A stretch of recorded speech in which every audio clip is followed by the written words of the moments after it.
नमस्कार मैत्रिणींनो, तर स्वागत आहे तुमचं आपल्या यूट्यूब चॅनलवरती. तर बघा, आता वाजलेत 11 संध्याकाळचे. तर बघा, मी चिप्स बनवायला घेतले होते आणि 10 किलोचे बनवून झालेत. आणि हे जे उरलेले बटाटे आहेत ना, ते पाहू शकता 10 किलोचे, म्हणजे पूर्ण 14 किलोचे बटाट्याचे चिप्स बनवायचे होते, परंतु जागा घरामध्ये पुरत नाही. म्हणून मग उरलेले जे आहेत ते मी आता खिसून ठेवते. आणि जर ह्याची फुल रेसिपी पाहिजे असेल तर आपल्या चॅनलवरती अपलोड झालेली आहे. आणि छान असे बघा चिप्स वगैरे छान धुवून घ्यायचे. आणि हे अगोदर बघा सुकून घेतले होते घरामध्ये हॉलमध्ये. तर एवढे सगळीकडे जागा पुरत नव्हती, म्हणून मग उरलेले जे चिप्स होते म्हणजे बटाटे होते त्याचे मी किसून ठेवले, जेणेकरून सकाळी बनवता येतील. आणि दिवसा थोडेसे जास्त नाही बनवले, रात्रीच जास्त बनवले. 10 किलोचे हे असतील आणि सकाळी उठून मी 4 किलोचे बनवले. असे मिळून 14 किलोचे चिप्स बनवले. तर बघा आता किती वाजलेत, तर 12:15 वाजलेत घड्याळामध्ये. तर बघा सकाळी उठल्यावरती ते जे रात्री सुकवलेले चिप्स होते त्याची असे सुकले होते बघा छान. आणि जास्त बाहेर जायची किंवा उन्हामध्ये सुकवायची गरज पडत नाही. आणि तुम्ही जर असं उन्हाचा चटका देऊन जरी ठेवले ना, तर छान राहतात हे चिप्स आणि वर्षभर टिकणार. त्यासाठी मी बनवत असते, निदान 20 किलोचे तरी चिप्स बनवले तर वर्षभर जातात. म्हणून मग आता 14 किलोचे बनवलेत. आणि त्या अगोदर व्हिडिओमध्ये 2 किलोचे का 2.5 किलोचे मी बनवलेले. अजून 5 किलोचे बनवायचे. असे एवढे चिप्स झाले. आणि बघा मटकी ज्या दिवशी भिजत घातली होती त्याला किती मस्त मोड आलेत. आणि उन्हाळ्यामध्ये सर्रास करून बघा, तुम्ही संध्याकाळी भिजत घाला आणि दिवसा मोड आणायला ठेवा, तर खूप छान मोड येतात. बघा तुम्ही नक्की एकदा बघा, एवढे छान आणि पांढरी शुभ्र मोड येतात मटकीला. आणि अजिबात चिकट होत नाही किंवा वासही येत नाही. छान धुवून घ्यायचे, मग वास येत नाही. तर बघा हे सकाळी शनिवारी सकाळी मस्त सकाळी अंघोळ वगैरे करून मी छान हे चिप्स बनवायला सुरुवातच या चिप्सापासून केली. मुलं कोणी उठले नव्हते, मग त्यामुळे मग विचार केला की आधी चिप्स बनवून घेते जे उरलेले आहेत ते. आणि मग नंतर कामं करेल, कारण की आज थोडंसं वेगळं कामं करायची होती जराशी. तर हे चिप्स जे आहेत ते उकळत्या पाण्यात टाकले आणि छान असे काढून घेतले. थोडेसे मऊसर झाले की काढून घ्यायचेत आपल्याला, पाण्यामध्ये मीठ टाकून. थोडे मऊ झाले शिजवून का लगेच काढून घ्यायचे, जेणेकरून ते जास्त शिजणार नाहीत. आणि जरा सावकाशी प्रोसेस करायची, कारण की पाणी हे खूप गरम असतं. आणि नंतर त्याला फॅनच्या हवेखाली मी एक साडी अंथरून घेतली होती आणि त्यावरती हे आणून टाकले, जेणेकरून थोडा वेळ थंड होतील. आणि मी तोपर्यंत दुसरी बॅच जी होती थोडेसे ते मी टाकून घेईल. आणि मग नंतर त्याला सुकवायला घेतले सर्व चिप्स. एकदा आता टाकून दिले आहेत. आणि मग त्यानंतर विचार करत होती की आता जेवण बनवायचं होतं, परंतु जेवणही बनवलं नव्हतं. आणि बघा असे छान प्रकारे सुकवून घेतले चिप्स. छान असे चिप्स सुकवून घेतले आणि मस्त दिवसभरात सुकून जातात हे. त्यामुळे मग सगळे कामं, आता दुसरे कामं सुरू करायचे होते घरामधले. मग आता गुढीपाडवा आला आहे, त्याच्यामुळे मग विचार करत होती की थोडीशी साफसफाई करू.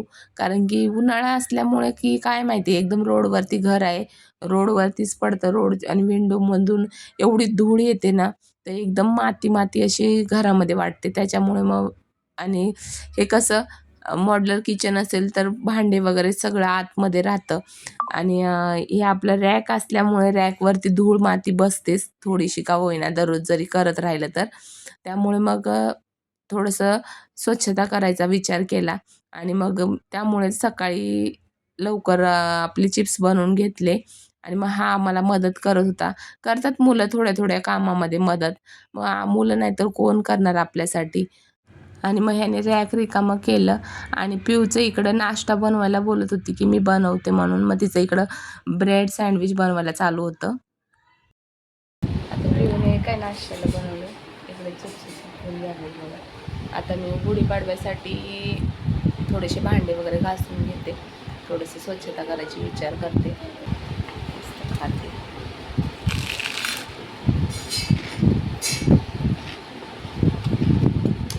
खूप छान झाले. आणि मग छान असा नाश्ता करून लाईटच केला होता. आणि काय माहिती, अशी जर साफसफाई करायला सुरुवात केली ना, तर माणसाला जेवण बनवायचा उत्साह येत नाही आणि आणि कामातून थकून जातं. त्यामुळे तर जेवणाला कोणीतरी आपल्याला आयतं दिलं तर आणखीन छान वाटतं. हे किती जणांना वाटतं ते नक्की सांगा. कारण की मला तर असं वाटतं, की म्हणजे साफ-सफाई जेव्हा असेल ना, तेव्हा कोणीतरी आयतं जेवण आणून द्यावं. तर इकडे रॅक बघा, जो रॅक आहे तो मी बाथरूममध्ये घेऊन घासत आहे आणि रॅक जरासा घासून घेतला तर नंतरच्याला डब्बे वगैरे घासले किंवा भांडे वगैरे आपली टोपली रिकामी होऊन जाते. त्यासाठी मी कामाचा लोड जास्त झाला तर जेवण कोणीतरी आणून दिलं तर आणखीन भारी वाटतं की नाही हे नक्की सांगा. तर मग जर रॅक वगैरे घासून घेत होती मी आणि मुलंही थोडंफार मदत करतात आपल्याला कामामध्ये आणि ते आपल्याला शिकवलंच पाहिजे मुलांना थोडंफार मदत करायला. कारण की पुढे चालून प्रत्येकाला स्वतःची कामं स्वतः आली पाहिजेत हे माझं मत आहे. तुमचं काय मत आहे ते नक्की सांगा. आणि रॅक घासून झाला पूर्ण आणि मग तो मी आता गॅलरीमध्ये नेऊन ठेवला. जेणेकरून उन्हाचं जरा ऊन जास्त पडलेलं आहे त्यामुळे मग छान सुकेल आणि जरासा तिरपा ठेवला म्हणजे मग त्यातून पाणी सगळं निचरून जाईल आणि तोही व्यवस्थित बसत नव्हता. त्यामुळं मग जरासे कष्ट लागलंच. मग त्या छान असं ठेवून घेतला आणि तो दिवसभर सुकला. त्यानंतर बघा दुपार झाली, दुसरे कामं थोडेफार करता आणि जेवण बनवलं नव्हतं. पण ज्या दिवशी जेवण नाही बनवलं त्या दिवशी बघा भुका लागतात. तर बघा असं टीव्ही बघत आम्ही भात बनवला मी नुसता आणि भातासोबत कोणी दही, कोणी मसाला किंवा कोणी काय असं लोणचं सोबत भात खाल्ला आणि मी दही भात आणि साखर असं छान खाऊन घेतलं. उन्हाळ्यामध्ये दही खाणं हे सगळ्यात चांगलं असतं हेल्थला आणि टेस्टी पण वाटतं आणि मला तर दही आणि भात आणि साखर खूप आवडतं. तर बघा असं छान मिक्स करून मी खाऊन घेतलं. त्यानंतर जेवण वगैरे झालं आणि मुलीला ट्युशनला सोडून आली आणि मग त्यानंतर सगळं आता मग आवरायचं घेतलं. आता एक काम झालं होतं थोडं आणि मग नंतरच्याला रॅकमधले भांडे वगैरे काढून घेऊन त्यानेच काढून दिलेले. मग नंतरच्याला वरचे आता हे ते काचेवर ठेवलेले डब्बे वगैरे होते ते मी काढून घेत होती आणि ते काढून घेऊन मग मला टाईल्स घासायच्या होत्या आणि एकदा टाईल्स घासले तर नंतर आपल्याला डब्बे वगैरे घासले तर ते ठेवून देता येतात. त्यामुळे मी पहिल्यांदा टाईल्सच घासत असते. आणि तुम्ही काय करता ते नक्की सांगा. आणि जर जास्त म्हणजे टाईल्स जास्त खराब होत नाहीत, परंतु काय माहिती जेव्हा कोणता सण येतो किंवा काही येतं, तेव्हा आपल्याला मनात आलं तर केलं तर बरं वाटतं, नाही तर मी केलं नाही असं वाटत असतं. त्याच्यामुळे स्वच्छता ही महत्त्वाची असते घरामध्ये. भलेही पसारा मात्र जास्त होतो घरामध्ये, पण स्वच्छता असली तर पसारा तर मुलं करणारच, मुलांशिवाय कोण करणार? त्यामुळे मग स्वच्छता ही आपण केलीच पाहिजे. त्यासाठी मी पूर्ण टाईल्स आणि व्हाईट असल्यामुळे यावरती तेलाचे डाग वगैरे उडतात ना फोडणीचे, त्यामुळे तेच असतात. दुसरं तर असं आपण तर डेलीच्या डेली खालच्या साईडून पुसून घेत असतो. प्रत्येक गोष्टीत आपण जर स्वच्छता ठेवली, वेळच्या वेळी केली, तर ती गोष्ट घाण होत नाही आणि अशी स्वच्छ मी खूप म्हणजे असं चकचकीत असं माझं किचन दिसत होतं.